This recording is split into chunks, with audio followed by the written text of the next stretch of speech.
Hit TV YouTube channels లో మీ వ్యాపార ప్రకటనలకు మరియు ప్రమోషనల్ ఇంటర్వ్యూస్ కోసం వెంటనే సంప్రదించండి.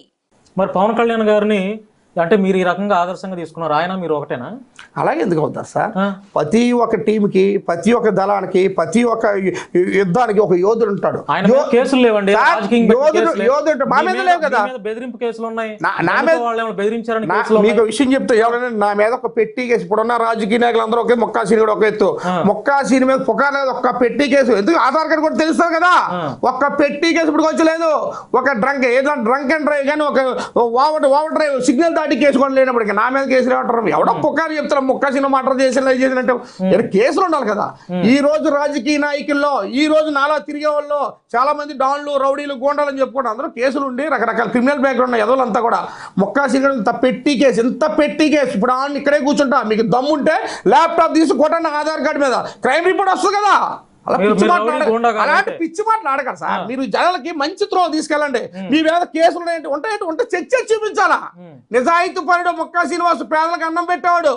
నాలాంటి వాడు జోలికి రారు, కేసులు కూడా. ఎందుకంటే వాళ్ళకు కూడా తెలుసు, ఒక మంచి వ్యక్తి ప్రజాసేవ చేస్తాడు, ఆడపిల్లకి అండగా ఉంటాడు అని చెప్పి ఆ పోలీసులు కూడా మంచి గౌరవిస్తాడు. ఎందుకంటే నేను చిన్నప్పుడే పోలీసు అవుతా అనుకున్నాను. నేను ఎన్నో చేశాను, నాకు చదువు సహకరించగా నా వ్యవసాయం చేసిన నాకు దాటి మా ఊరు నదులు దాటి వెళ్ళాక చదువుకోలేక ఇలా బిజినెస్లోకి వచ్చాను. అంతే. మీరు నోటుకు వచ్చిందా చూసి ఎవడో బయట మీరు అనేకూడదు. మీరు వాస్తవంగా ఒక ల్యాప్టాప్, ఒక లైన్లో తీసుకొని చెక్ చేసుకొని మీరు కేసులో చూసుకోవాలి. పవన్ కళ్యాణ్ గారికి ఎలాంటి గుణభావాలు ఉన్నాయి, మాకు అలా ఉన్నాయి. ఎప్పుడైనా పెడితే ఇంకా ఫ్యూచర్లో పెడతారేమో తప్ప ఇప్పటికైతే మొక్కా శ్రీనివాసు తెల్లని పేపరు, నిజాయితీగా బతుకుతున్నా.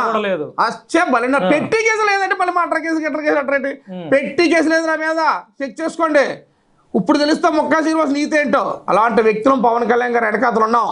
తాడో పేడో తేల్చేస్తాం, తల దించుకొనివ్వం. నిజాయితీ పడి రాష్ట్రానికి కావాలా, ఇప్పుడు కావాలా. రాష్ట్ర రాజకీయాలు కాదు, దేశ రాజకీయాలు కూడా పవన్ కళ్యాణ్ గారు చుట్టూ తిరుగుతున్నాయి. అంత మహోన్నతమైన వ్యక్తి పవన్ కళ్యాణ్ గారు, ఒక గొప్ప వ్యక్తి. ఆయన మాట చెప్తే మాకు ఒళ్ళు పులకరిస్తుంది. మరి అలాంటి పవన్ కళ్యాణ్ ప్రతిపక్షంలో ఉన్నప్పుడు రాష్ట్రంలో శాంతి భద్రతలు ఎలా ఉంటాయో నేను ఈ అధికారంలోకి వచ్చినాక, ఒకవేళ మన ప్రభుత్వం అధికారంలోకి వస్తే చూపిస్తా అన్నాడు. ఒక మాట వినండి.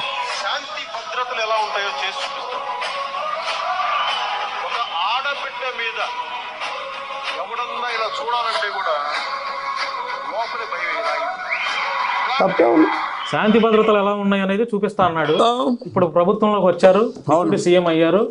మరి ఏంటి రాష్ట్రం మీద దాడులు? ఎన్ని రోజులు అయిందండి? 40 రోజులు ఎన్ని దాడులు చేశారు? ఎవరు ఎన్ని మా దాడులు? అవి వైఎస్ఆర్సీపీ కుట్ర దాడులు అండి. అంటే 40 మంది మీద దాడులు. పవన్ కళ్యాణ్ గారు డే 1 ఆయన ఛార్జ్ తీసుకునే ఒక మాట అన్నారు మీటింగ్ లో, మన కక్ష సాధించారు కాదు, శత్రువులు అలాగే మనం ప్రయత్నించి వేరే వాళ్ళ మీదకి వెళ్ళి కక్షరం చేస్తే పార్టీలో నాన్న మా నాన్న సరే అవసరం బయటికి గంటి మిమ్మల్ని వదులుకుంటాం తప్ప మీరు ఆ ఇతర పార్టీల మీద కానీ కక్ష దాడులు చేస్తూ ఊరుకోను అని క్లియర్ గా చెప్పిన వ్యక్తి ఏ రాజకీయ చెప్పాడా? జగన్మోహన్ రెడ్డి చెప్పాడా?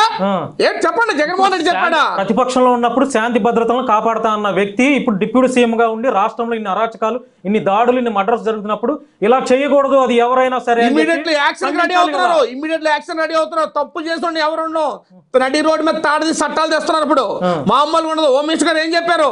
ఎక్కడ 4-3 గంజాయి కూరలు కానీ ఎక్కడ ఉంటే ఇమీడియట్లీ తీసి పోలీసులు ఫుల్ రైట్స్ ఇచ్చారు. ఏదైనా జరుగుతున్నాయి.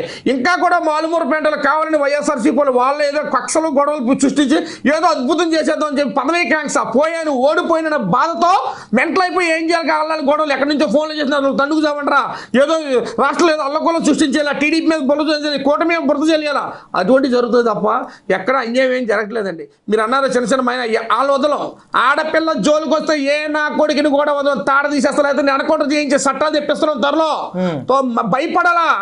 ఒక ఆడపిల్లకి పైకి కన్నీ చూడండి, ఉచ్చ పడిపోలే ఒక నా కొడుకు మాటలు చాలా మంది భలే చెప్తున్నారు. ఎవడన్నాడు ఈ రోజు ఆడపిల్ల జోలికి రాకుండా ఉంటున్నారంటే కారణం పవన్ కళ్యాణ్ గారు. ఒక నాయకుడు డిప్యూటీ సీఎం పోస్ట్ డేంజరస్ అని చెప్పి భయపడి పక్క రాష్ట్రాలు పారిపోయారు. ఇక్కడ నా గోండా నా కొడుకులు, ఈ డెకాటాలు, ఈ రౌడీ సీట్లు అందా చూపించండి. ఎక్కడో మాలు కూడా కడప సైడ్ ఇక్కడ రాయలసీమ కలిసి చిత్రాలు చేస్తాడు జగన్మోహన్ రెడ్డి. ఇక్కడెక్కడ ఆంధ్రప్రదేశ్ ఉత్తరాంధ్ర అంటే జరగవు. ఉత్తరాంధ్ర ఎక్కడ జరిగిందా? గోదావరి జిల్లాలో ఎక్కడ జరిగిందా? ప్రశాంతత సాయం చేసే వ్యక్తులు అందరూ జనసేనలో ఉన్నారు. ప్రతి ఒక్కడు ఒక నాయకుడే, ప్రతి సైనికుడు ఒక నాయకుడే. ఇప్పుడు గెలిచిన ఎమ్మెల్యేలు ఎంతో సామాన్య జన సైనికుడు కూడా ఒక నాయకుడే. ఇప్పుడు గెలిచిన లేడీ ఎమ్మెల్యేగా ఒక మహిళ, మా వీర మహిళ కూడా ఒక ఎమ్మెల్యేతో సమానం. అలా పోరాడతారు. ఆకలంటే అన్నం పెడతారు. ఆ వీధిలోకి వెళ్తే వీధిలో ప్రాబ్లం ఇమీడియట్లీ యాక్షన్ తీసుకుంటారు. మేము ఉన్నాం, మా సాయం చేస్తాం. పవన్ కళ్యాణ్ గారు అంటే బిజీ కూడా అలా వెళ్ళే తత్వంలో జనసేనలో ఉన్నారు. అంతే తప్ప ఇక్కడ అవి జరిగిపోతుంది ఈ జరిగిపోతుంది చెప్పి మీకు తెలియదు సార్. వాళ్ళు ఇంకా ఏంటంటే పదవీకాంక్ష జగన్మోహన్ రెడ్డి ఓడిపోయిన భయంతో బాధతో తట్టుకోలేక ఏదో విధ్వంసాన్ని సృష్టిద్దామని ఆయన చూస్తే అసెంబ్లీ నుంచి పారిపోయాడండి. దమ్ము ఉంటే ఒక్కడ చాలండి నిలబడి ప్రతి దానికి సమాధానం చెప్పాలా. దమ్ము అని మీరు మాట్లాడారు కాబట్టి నేను కూడా ఆ దమ్ము అనే 2 అక్షరాల గురించి ఒక చిన్న ప్రశ్న అడగండి. No problem. 175 సీట్లలో పోటీ చేసిన ఏకైక మగాడు దమ్మున్న వ్యక్తి జగన్మోహన్ రెడ్డి అని అంటే ఏమంటారు మీరు? సార్ చేతగానాడు పీతి మీద కూడా రాయి సిరుతాడండి, అది మొక్కడు తూలుతుంది. ఇప్పుడు అదే సరైన దానికి రాయిస్తాడా? అదే దమ్ముతో 175 నియోజకవర్గాల్లో మీరు ఎందుకు పోటీ చేయలేదు? జనసేన పార్టీ ఏ దమ్ము లేక తెలుగుదేశం ఆ దారికి వస్తున్నా. అక్కడ దమ్ము కాదు. ఈ ఆంధ్ర రాష్ట్రంలో నువ్వు ఉన్నావు, నేను ఉన్నాను, మీ ఆడపిల్లలు ఉన్నారు, నా ఆడపిల్ల, నా అన్నదమ్ములు ఉన్నారు, చదువుకొని బీటెక్లు నీ అన్నదమ్ములు అన్నదమ్ములు ఉన్నారు. వాళ్ళ కోసం అది దమ్మంటారు. ఒకనా టైంలో రాష్ట్రం బాగుండాలి, రాష్ట్రం రావణ కష్టం అవ్వకపోతే కొన్ని వదులుకోవాలా. ఆ రకమైన కూటమి ఈ కూటమిని దమ్ముతో గెలిపించలేదా? వాళ్ళందరూ మనం కాదా? ఆ 170 సీట్లు మావి కాదా? మావి టీడీపీ కదా, టీడీపీ బీజేపీ కదా, అన్నీ ఒకటే సమానంగా. ఈ రోజు ఆంధ్ర రాష్ట్ర ప్రజలు రేపు పొద్దున సింగిల్గా పోటీ చేసి అలాగే చేసినాం, టీడీపీ సింగిల్ అలాగే సపోర్ట్ చేసినాం.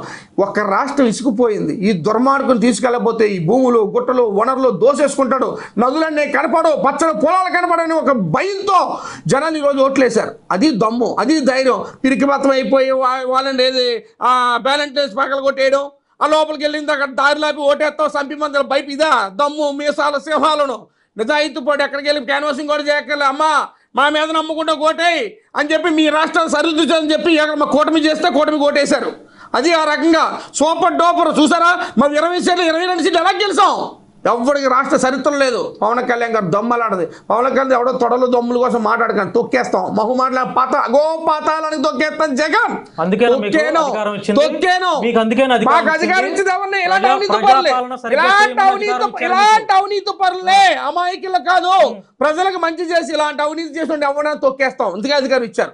అవినీతి చేస్తే తొక్కినట్టు సంపీడి కొట్టేయడం కాదు, రాష్ట్రం పాలు తోలుతాం, అధికారి నుంచి దిగజార్చేస్తాం, కిందకి దించేస్తాం. జెండా ఇంట్లో మడత పెట్టుకోవడమే.